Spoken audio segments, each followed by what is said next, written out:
Welcome to Tales of Terror, Dreams of Despair, and a calm hometown that transforms its presence by a malevolent force who lurks in the shadows and an earthly demon arrives. Let's bridge the gap between nightmare and reality. Story begins. There's a boy named Robert who lives happily, but when he tries to sleep, he gets really scary dreams every night. He's taken to a creepy place where a scary person with sharp blades on his gloves, the Dream Master, waits for him. These dreams make Robert very upset and scared. This makes him dull and depressed. One day, Robert meets his neighbor, a girl named Nancy. They had good terms together. They become friends and find out that they both have the same problem. They have scary dreams. Nancy tells Robert that whenever she tries to sleep, she gets really scared, just like him. She also talks about seeing a strange shadow that Robert also sees. A big scary shadow with creepy blades on its nails and bright yellow eyes. Robert and Nancy decide to find out why they have these scary dreams. Robert finding out the history of their hometown, while Nancy learned about an old mystery connected to the Dream Master. After consultations, they both draw a rough sketch of the Dream Master.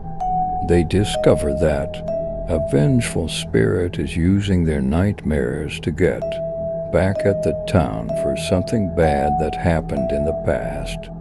Reading all the old articles, they find out the address of the person who had wrote those articles on Dream Master.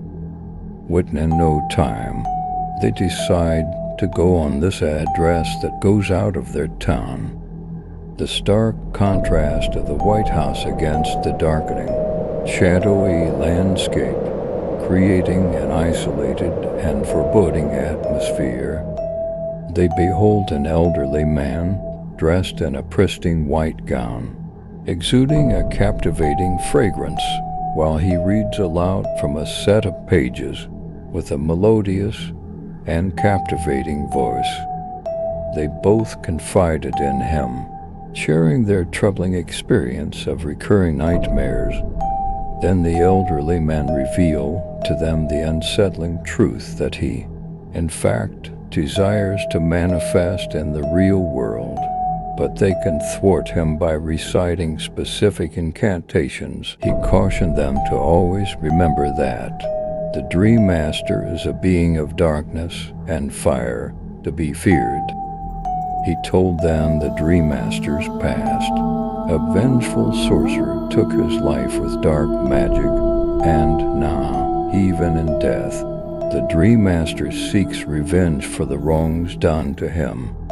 The elderly man provides them with a specific script from his cherished pages with good intentions, because he hopes that Robert and Nancy can use it to defeat the malevolent Dream Master. Both of them, feeling troubled and uneasy, carry the script on their way back home, haunted by their own uncertainties and fears. By that way, they see some changings in the atmosphere and get scared as they see a giant demon shadow. They rush to their home, following the instructions provided by the old man. They both start reading the strange script together in unison, adhering to the peculiar rules he had outlined.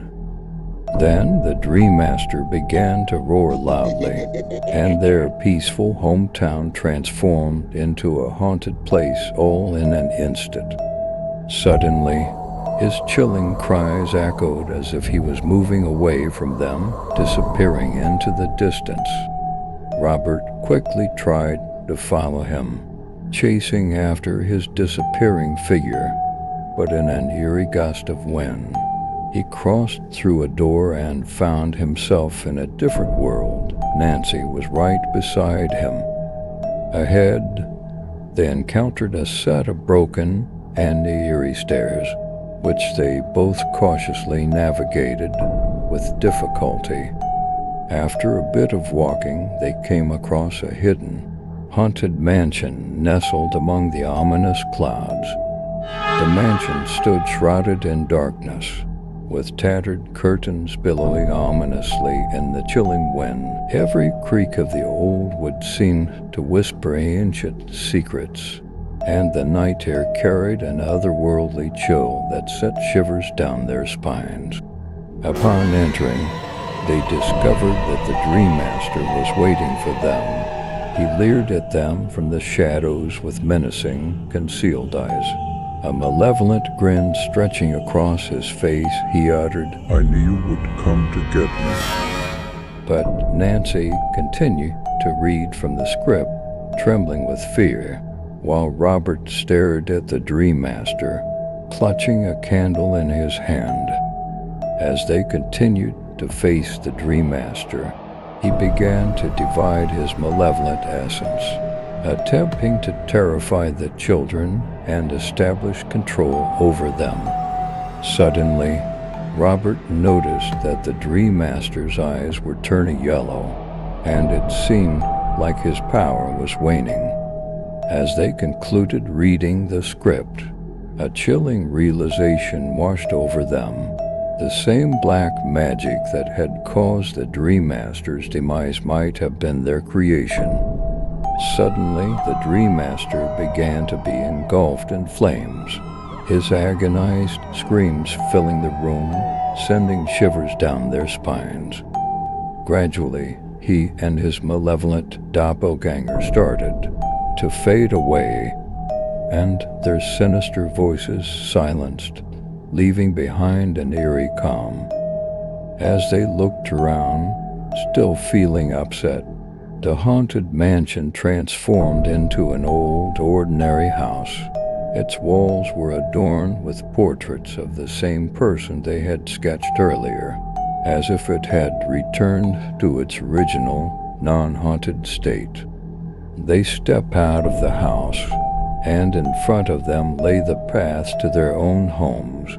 They breathed a sigh of relief and began to walk, finally leaving the eerie place behind. After a tough battle, Robert and Nancy managed to beat the Dream Master. He can't bother them anymore, and they wake up from their scary experience. They learn that meddling with things you don't understand can be dangerous. Their story also shows how strong friendship can help you face your biggest fears. Beware the darkness, for in it, the echoes of your own fears may manifest, and the price of curiosity can lead you into a nightmare from which there is no waking.